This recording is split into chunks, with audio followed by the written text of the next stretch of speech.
আপনাদের স্বাগত জানাই। ইউটিউবে এটা আমার প্রথম চ্যানেল খোলা, বলতে পারেন প্রথম কাজ আর নতুন অভিজ্ঞতা। আশা করি আপনারা সবাই জেনে গেছেন আমার এই চ্যানেলটার নাম মনোহরা। তাই আমি আমার চ্যানেলের প্রথম ভিডিও মনোহরা বানিয়ে শুরু করতে চাই। আমি মেমারির বাসিন্দা, আমি একজন হাউসওয়াইফ। আমার একটা ছোট্ট বাচ্চা মেয়ে আছে, 6 বছর বয়স তার। বলতে পারেন প্রথম আমার এই প্ল্যাটফর্মে আসা। আমি চাই আপনারা আমাকে অনেক সাপোর্ট করুন, অনেক ভালোবাসা দিন। আপনাদের ভালোবাসা আর সাপোর্ট ছাড়া আমি আমার এই চ্যানেলটিকে কখনোই এগিয়ে নিয়ে যেতে পারবো না।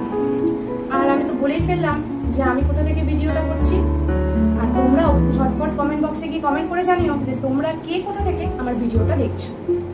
আর অবশ্যই জানাতে ভুলবে না যে তোমরা আমার কাছ থেকে কি ধরনের রান্নার ভিডিও দেখতে চাও। আমি কিন্তু সেভাবেই আমার রান্নার ভিডিও দেওয়ার চেষ্টা করব। আপনাদের সবাইকে অনেক ধন্যবাদ জানাই আমার সঙ্গে ইন্ট্রোডাকশনের ভিডিওতে থাকার জন্য। শুরু করে দিলাম আমার মনোহরা বানানোর পদ্ধতি। দেখুন, মনোহরা বানানোর জন্য আমি এখানে নিয়ে নিয়েছি 1 লিটার দুধ। ওভেনটা জ্বালিয়ে আমি দুধটা বসিয়ে দিলাম। দুধটা এবার আমি একটু ফুটতে দেব। আপনারা দেখছেন দুধটা ফুটে উঠেছে। দুধটা ফুটে উঠলে আমি খুন্তি দিয়ে হালকা করে একটু নেড়ে চেড়ে দেবো, যাতে তলা দিয়ে তা লেগে না যায়।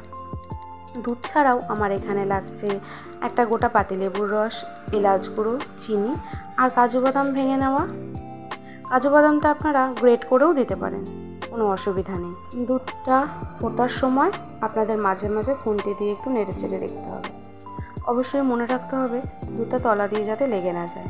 এরপর আমি এখানে দিয়ে দিচ্ছি পাতিলেবুর রস।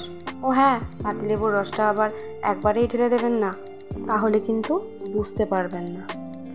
আপনাদের এখানে আস্তে আস্তে লেবুর রসটা ঢালতে হবে, যাতে আপনারা বুঝতে পারেন। দেখুন, আমার এখানে এখনও ছানা কাটেনি, তাই আমি আবার লেবুর রস দিয়ে দিয়েছি। এরপর আস্তে করে নেড়ে চেড়ে দেখুন আমার ছানা তৈরি। এবার আমি এটাকে একটা পাত্রে রেখে দেবো। কিছুক্ষণ রাখার পর আমি এটাকে হালকা করে মেখে নেব। মাখাতেই তো কেরামতি, তাই না? না না, আমি ভালো করে এটা মেখে নিয়েছি। আপনারাও এভাবে মেখে নেবেন। মেখে নেওয়া হয়ে গেছে। এরপর আমি কড়াইতে ছানাটা দিয়ে দেবো। আর হ্যাঁ, এখানে আমার কিন্তু এই বাটি 1.5 বাটি চিনি লেগেছে। আমি তখন ক্যামেরাটা অন করতেই ভুলে গেছি। আপনারা কিন্তু 1 লিটার দুধে এই বাটি 1.5 বাটি চিনি দেবেন।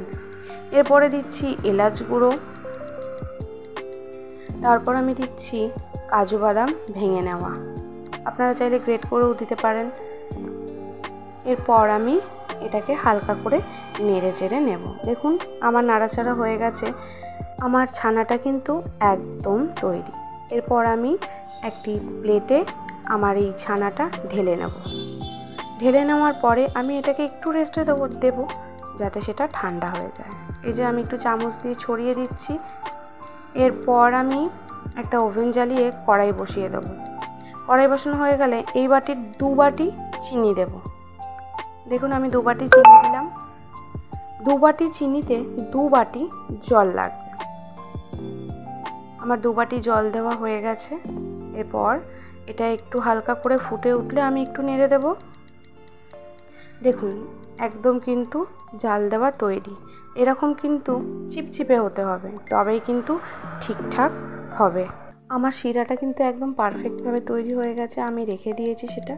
এরপর আমি ওই নামিয়ে নেওয়া ছানাটাকে ভালো করে একটু মেখে নেব, যাতে দলা দলা না থাকে। ও হ্যাঁ, মনোহরা বানানোর পেছনে যে একটা গল্প আছে, সেটা তো আপনাদের বলতে ভুলেই গেছি। শুনুন তাহলে সেই গল্প। এই মনোহরা প্রায় 200 বছর আগেকার পুরনো মিষ্টি। আপনারা তো অনেকেই জানেন এই মিষ্টি জনাইতে আজও বিখ্যাত। জনাইয়ের এই বিখ্যাত মিষ্টি আজও বহু মানুষের মন কেড়েছে। যিনি এই মিষ্টি প্রথম তৈরি করেছিলেন তার নাম ভীমচন্দ্র নাগ। শোনা যায় এক ব্রিটিশ ব্যক্তি কলকাতা থেকে জনাইতে আসার সময় এই ভীমচন্দ্র নাগের দোকানে ঢুকে সেই কারিগরদের হুকুম করেছিলেন যে তাকে এমন এক মিষ্টি বানিয়ে দিতে হবে যা 5 দিন পর্যন্ত ঠিক থাকে, নষ্ট না হয়। তাই সেই কারিগরেরা বুদ্ধি করে এই মিষ্টিটির উপরে চিনির শিরার আস্তরণ দিয়েছিলেন, যাতে সেই মিষ্টিটা নষ্ট না হয়ে যায়। এই যে আমি এবার চিনির শিরা করে তার মধ্যে এই মনোহরাগুলো ডুবিয়ে ডুবিয়ে চিনিতে কোট করে এখানে একটা একটা করে রাখছি। দেখুন আমার সবগুলো মিষ্টি তৈরি করা হয়ে গেছে। এরপর আমি কিছুক্ষণ রেস্টে রাখার পর দেখুন আমার মনোহরা একদম তৈরি। মনোহরাগুলো তোলার সময় ঠিক এই রকম দেখতে হবে, একটু শক্ত শক্ত। আমি এবার মনোহরাটাকে একটা প্লেটে সাজিয়ে নেব। দেখুন আমার কিন্তু সাজানো হয়ে গেছে।